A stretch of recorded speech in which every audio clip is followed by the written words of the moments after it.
unless you've got all the dialogue, and then you just look like a hero, right?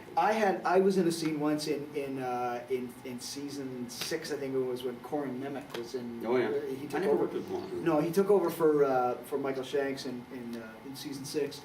But man, this shot was like one of those. Ball was taken over. He was gonna like blow everything up. The world was coming to an end. And we were upstairs in that big conference room here, where General Hammond was, that huge long table. The brain-sucking room. The brain-sucking room. And they had loaded it up with, like, there were computers all the way around the room. There were military guys, there were techies, and I'll never forget that I go up there and I it's just, it's like the end of the world. It's happening. And Peter DeLuise, of course, is directing it, and I said, so what am I doing? He goes, because when I yell action, it's just chaos, everybody goes there. But of course, it's all choreographed, right? Like, it's down to the wire. And he goes, oh, you just sit here. Just sit here. Do your thing. And I'm going, no, you gotta let me, like, move around. He goes, no, just sit down and do your computer thing. So I go, okay, fine, whatever. So while they're choreographing this, he's going through it a million times. They're rehearsing it. I'm reading Vanity Fair. On set, I always bring a magazine with me. I'm reading Vanity Fair. I'm just like this, just kind of browsing through it, right?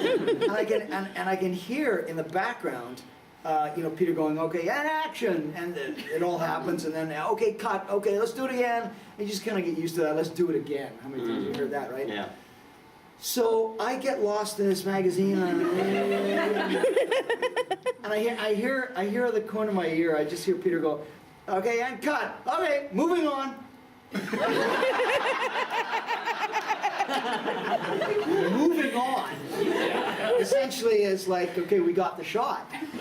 Now I'm part of like a huge, like a big room full of people. The world is ending. And the world's ending, and I'm reading a magazine. And I go, I just hear moving on. It's like, what? Moving on, but Nicole Kidman's got it. Bow. And I look up, and there's guys just carting equipment out of the room. And I had to go tell Peter DeLuise that I was reading a magazine. And now there's a real dilemma, because if I do tell him, he's just going to freak out, because he's going to have to call all the crew guys in and set it up. But if I don't tell him, and he goes to the How Come room, and the producers go, how come Harriman's reading a magazine? And he has to go, oh my God, that he didn't see. So I thought, okay, I'll tell him. And I go, oh my God, Peter, I go, look, everybody's leaving the room, but I got to tell you right now, I was reading a magazine, because I thought you were just rehearsing. And then he goes, yeah, no, I know, I saw you. Come here, kid. I know, and I go, what? You saw me reading a magazine? He goes, yeah, it's okay though, because from where I was, it looked like you were reading a technical manual. And I'm like, okay, so even if I was, because I thought, all right, the pressure's off, but I go, wait a second. So the world's ending in 15 seconds, and I'm reading a technical manual, like a... The slowest panicker. It's like, yeah. I'm just trying to find the glossary. So Flanagan and I got nailed on that, because we used to goof around with the patches. There's always the joke about, when do you have your patches on? Like, we were like, okay, so when I go off-world, I take my patches off. When I come back, I put my patches on, and then I go report in. Even if, like, the universe is ending, I'm like, oh my God, I gotta tell you something. Just we would always make jokes about and so we're goofing around one day, and he rips off the Canadian flag and spits on it and burns it and whatever. And then I'm like, I have this American flag, and we're goofing around and stuff like that, and then we shoot the scene, and I go to talk to Joe, and I was like, something's wrong, what is it? Joe's got, did you get a haircut? What is it? He's like, no, you're Canadian. We just shot the entire morning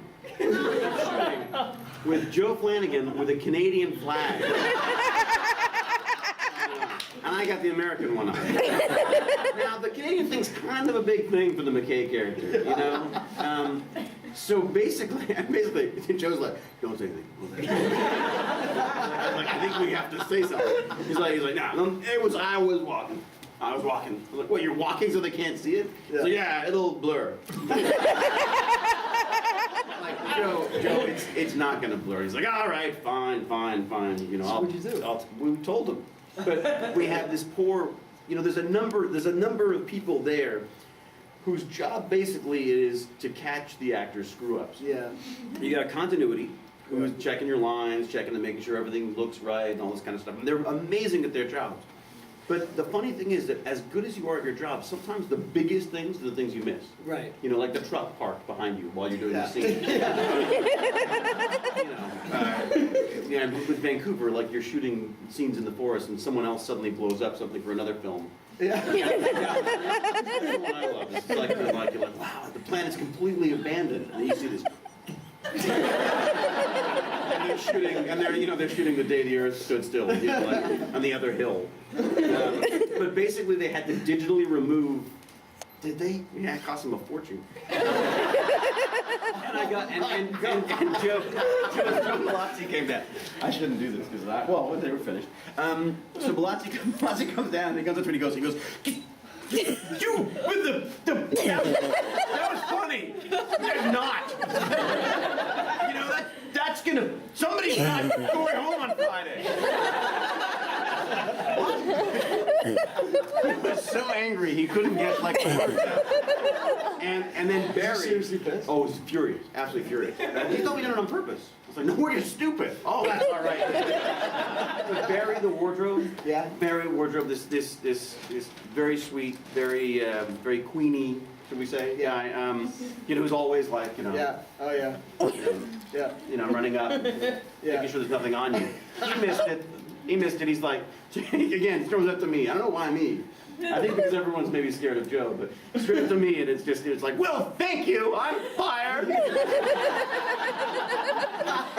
Like Barry, That's so Barry. yeah. Like Barry, you're not fired. I think I might be. Like, no, Barry, it's our fault. It's totally our fault. It's not our fault. Your fault. It's not our fault. Forget it. On my green flight suit, the thing is constructed in such a way that the zipper has this little piece of green fabric. Does he tied tuck up. it in? He Tucks it in every time. every time. I got the same thing. Okay, like that. Like what it is like the zip. You can't see an open zipper. It's like the piece of fabric sort of closes over the zipper, but then you have this thing because I guess in combat, if you're gonna either You gotta take your look suit good. off or pull it on, you gotta be able to kind of just go like that. Not like look for the zipper. Like They're coming for us. They're coming for us. Hang on a second. So it's like this piece of fabric, and Barry would constantly poke it in, and I just go like this, and it would go ding. And would just pop out. And he'd be like, oh Gary, God, don't move. And I go, God, what do you mean? I have to move. And it really ding. He'd come in and do it in between takes. And finally I go, I remember this, I go, Barry, why don't you just cut it off? Just cut that thing off. And he goes, cut it off? Are you crazy? The Air Force would freak!